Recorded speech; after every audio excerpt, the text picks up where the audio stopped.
The episode starts with a flashback of the past.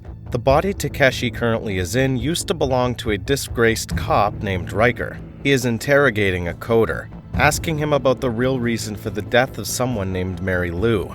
Riker is positive that the guy faked Mary's code, which led to her death. He repeatedly hits him, trying to make him speak, but nothing works. Then he is stopped by Kristen, who turns out to be his girlfriend. She makes him believe that he is just paranoid and lets the other guy free. The two hug and the scene cuts back to the present time. Takeshi finally finds out that Kristen had been following him because he is wearing her boyfriend's sleeve. She wants to get Riker's body back as quickly as possible, but that would only happen if Takeshi manages to solve Bancroft's case. Kristen still argues that it is a case of self-harm and nothing else, but if Takeshi goes to Bancroft with the same information, he is sure to be killed. While being interrogated earlier, Takeshi found out that the second Demi thought Riker killed his twin brother because he was the one who framed Riker on the CTAC murder case. Kristen is shocked because the guy whose decapitated head is on the table currently might be the reason her boyfriend's life changed for the worse. But if this is true, Riker's conspiracy and Bancroft's murder must be interrelated somehow. After the conversation, Takeshi goes to Bancroft's place and meets his wife Miriam. She takes him by surprise by offering him freedom if he leaves the case and runs away. She even promises to ensure his safety on her private island where she has made 1 billion clones of herself. If he wishes, he could be on the island for eternity, doing whatever he likes to her. Takeshi fantasizes about the naked clones of Miriam, but refuses to take the offer. Miriam repeats the same thing that Kristen said. She is sure that Bancroft's death was a case of self-harm, but Takeshi has to find the supposed murder for his freedom. Somewhere else, Kristen brings Demi's decapitated head to a secluded alleyway and disposes of it. However, she makes sure to keep his stack with her. Then we see the same mysterious man who Kristen had seen at Bancroft's party. He has the ability to remove himself from all CCTV recordings, which is why he is named the Ghost Walker. He approaches a cop on duty and inquires if he is a believer. The Ghost Walker is subtly trying to interrogate him, but the cop fails to recognize it and falls right into his trap. In the meantime, Takeshi goes looking for Bancroft and ends up in the ruler part of the town. It is a place where many people infected by a deadly virus live. Anyone who makes contact with those people with bare hands dies in less than 10 minutes. However, Bancroft doesn't care about death because he can get as many clone sleeves as he prefers. Takeshi barges in and finds Bancroft playing with the sick children. It is a funny sight for him because compared to the kids, Bancroft is 1 billion times wealthier. He can very well get them sleeves and save their lives, but instead he prefers to make them momentarily happy by bringing them food. Bancroft argues that one should not try to solve world problems if they cannot solve all of them. The conversation is cut short when the virus takes its effect and Bancroft struggles before dying. Takeshi walks away, knowing that Bancroft will be revived before he knows it. Meanwhile, Kristen goes to the police station with the stack she found from Demi. She wants her partner Abad to sleeve the guy so she can interrogate him and find out if her boyfriend was actually framed. Abad thinks that she is obsessing over Riker's case, but he agrees to help her nonetheless. When it gets dark, Takeshi returns to the AI hotel and is drinking by himself. To his surprise, Abad visits him, saying that he wants to talk about something important. He doesn't trust Takeshi and wants him to stay away from Kristen as much as he can. Abad cares for her as a friend and knows that Bancroft is a dangerous man. If Kristen is hurt because of Bancroft, he threatens to kill Takeshi. After he leaves, the AI manager of the hotel approaches Takeshi. He reveals that a place called Fight Drome has CCTV footage that he might be interested in. Later that day, Takeshi goes to Kristen's home but is blocked by her mother. She believes that he is Riker and threatens to kill him with a knife. It is clear that she wasn't fond of him at all. Kristen quickly manages to calm her down and brings him aside.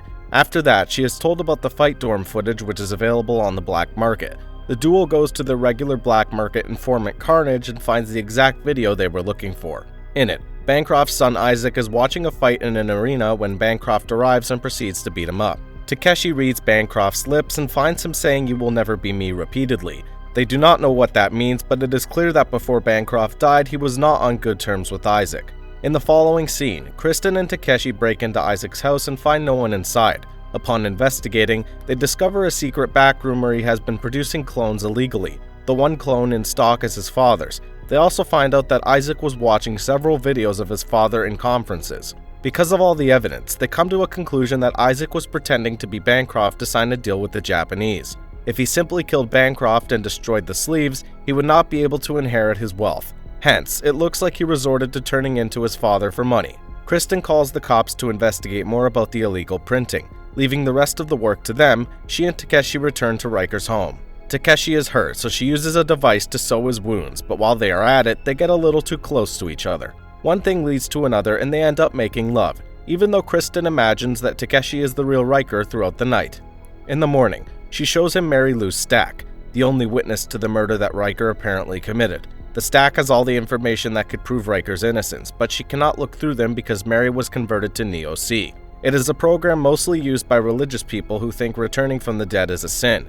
Hence, no one can revive them even with the stack. As they talk, Kristen gets a call from Aboud. On returning to the police station, she sees that the second Dimmy has been brought back to life in a clone sleeve. Kristen finally has the chance to interrogate him and find the truth about her boyfriend. However, Dimmy refuses to cooperate and continues making fun of them for trying. Kristen's superior wants her to give up on the case, but he allows her extra time when promises to let go if she doesn't crack Dimmy in a day.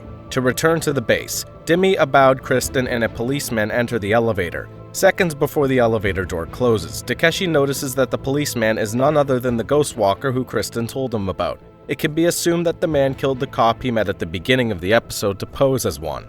When they are inside, the ghost walker attacks Kristen while Dimmy does the same to Aboud. This is when Kristen realizes that they know each other and are working together. She tries to attack but is hurt gravely. In the end, Aboud takes a bullet for her and dies, but she is left alive.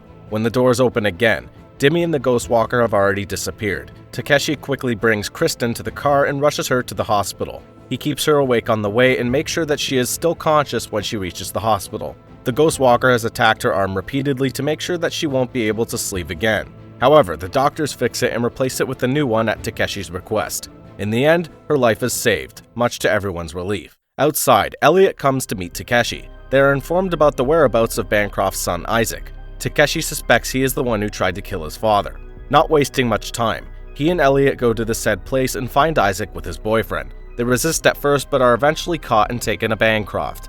Isaac cannot believe that he is being accused of killing his own father. When asked about the clone found in his house, he says that he only wanted his father's approval by making a deal with the Japanese. Takeshi knows what it takes for a son to kill his father, hence he can tell Isaac is not the culprit. Even then, Bancroft praises him for his work because now he knows a little part of the 48 hours that were wiped from his memory. Before everyone leaves, Bancroft makes a show by hitting the clone repeatedly and making it a bloody mess. Somewhere else, Dimmy is taken to his partner Hemingway. Dimmy wants Takeshi dead, but Hemingway needs him alive for a different task. They get into an argument about the matter, but Dimmy is in no position to go against Hemingway because of his influence.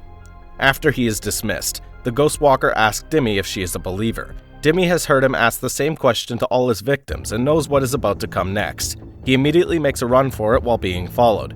Eventually, he ends up in a bar where he calls the black market informant Carnage and asks him for urgent help. Before the Ghost Walker can get to him, Dimmy's consciousness is transferred into a different person and his life is saved. He now looks exactly like Takeshi in his original form. The next day, Kristen gains consciousness and Takeshi goes to see her. She finds out that her partner died while saving her and is in shock. They are interrupted when Captain Tanaka arrives with flowers for the injured. Takeshi analyzes his stance and asks him why he bought such expensive flowers. He theorizes that the captain is guilty, that Kristen is hurt, which means he knew something about the attack. Kristen asks for some alone time with the captain and attacks him. Using her new and upgraded arms, she slams him onto the wall, asking him to reveal the truth. The captain admits that the police are nothing but pawns to the wealthy. He is paid a hefty sum monthly in exchange for the information about what happens at the station. He says that he has never met the person in real life and only knows him through a VR bar in the shabby part of town. Takeshi and Kristen go to the said bar with his code to meet the person. Takeshi uses the VR and finds out that the person is none other than Hemingway. He doesn't recognize the man, but Hemingway instantly calls him by his real name. Suddenly, Kristen pulls him out of the VR world because the bar is too silent. When they go out to check, they are shocked to see all customers have been beheaded. Dimmy appears out of nowhere and attacks them. The duo hardly get time to react before they are abducted. Dimmy's appearance is tricky for Takeshi, but he couldn't care less about the stolen sleeve at the moment. Carnage also arrives at the scene and brings the duo to an arena full of people. All of them are hoping to see Riker die today in front of his lover. Carnage wants to take advantage of this and make a lot of money betting on Takeshi's downfall. The fight starts and Takeshi is bombarded with beasts twice as large as him. He keeps his stance and fights with all he has. After defeating them all, it is finally Dimmy's turn to step in the ring. He instantly overpowers both Takeshi and Kristen. Eventually, he is seconds away from killing Kristen, but Takeshi takes him by surprise with a counterattack. He slices his throat and brings his stack out. Carnage, however, doesn't like to lose. He lets all his people into the ring to kill Takeshi. There is no way he could survive the horde, but just when he loses hope, a miracle happens. Someone comes to his rescue and beats the entire horde on their own. After defeating each and every one of them, the person reveals their face. Takeshi sees that it is his little sister, Rylene. Subscribe and hit that like button to help our channel grow. Turn the notifications on so you won't miss any of our new videos. Thanks for watching.